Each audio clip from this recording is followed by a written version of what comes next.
Prodigy Real Estate gives you a look at the historic significance of one of the Northeast's favorite urban digs, the brownstone. Brownstones, those famous row houses with rich, earthy facades, have shaped American cityscapes for nearly 200 years.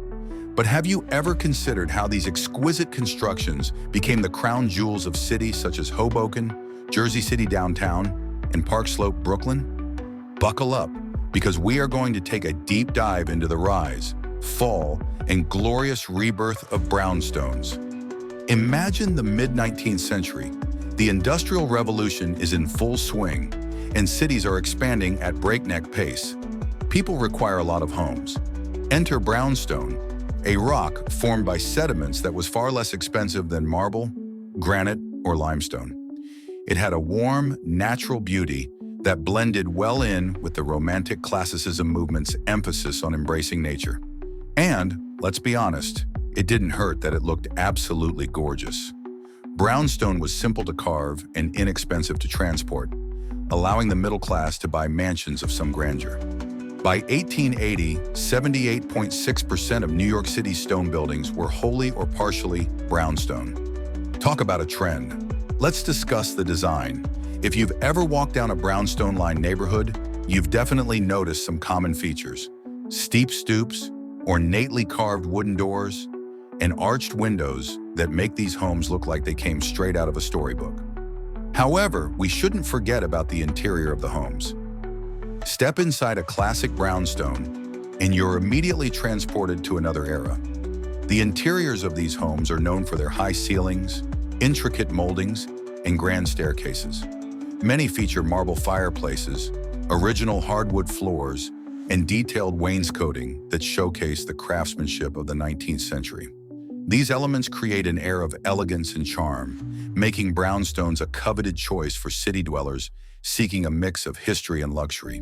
But modern brownstone owners have found ways to blend old and new. Many renovations maintain the original architectural details while incorporating open floor plans, sleek kitchens, and contemporary lighting.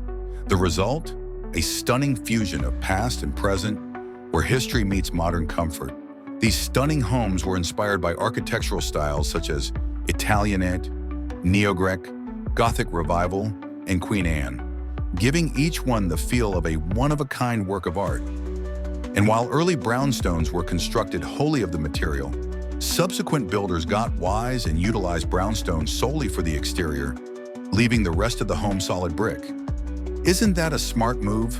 The brownstone boom would not have occurred unless the huge quarries supplied this sought-after stone. The largest source is Portland, Connecticut. This little village produced over 80% of the brownstone utilized in New York City. Other hotspots were Little Falls, New Jersey, and the Passaic Formation in northern New Jersey. And it wasn't limited to the Northeast. There were brownstone variations from Wisconsin, Pennsylvania, and Wales. This rock was going places. But like all wonderful things, the brownstone era had a tough patch.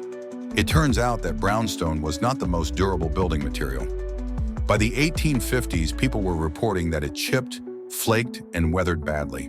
In fact, Yale art history professor Vincent Scully once said it was not really much good as a building material. Ouch. Brownstones began to decline in popularity as new construction techniques and materials appeared. Many were abandoned or worse, demolished to make space for high-rises. But wait, there's a happy ending. Brownstone homes were popular again in the late 20th century. People began to consider them as historical artifacts rather than simply residences. Brownstones were some of the most desirable homes in cities such as Brooklyn, Boston, and Chicago. Today, many homes have been painstakingly renovated, with entire neighborhoods dedicated to preserving their architectural elegance.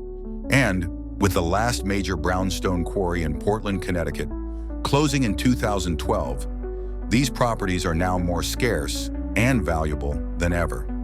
Brownstones are more than just buildings. They're a symbol of urban history, combining old-world charm with modern city life. From the tree-lined lanes of Park Slope to the majestic blocks of Harlem, these homes have withstood the test of time. Sure, new brownstone construction is uncommon, but with an entire industry dedicated to repairing them, their history will endure for years.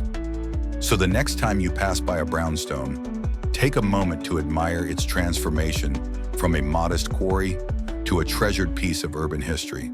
And who knows, perhaps one day you'll have the keys to one of these timeless beauties.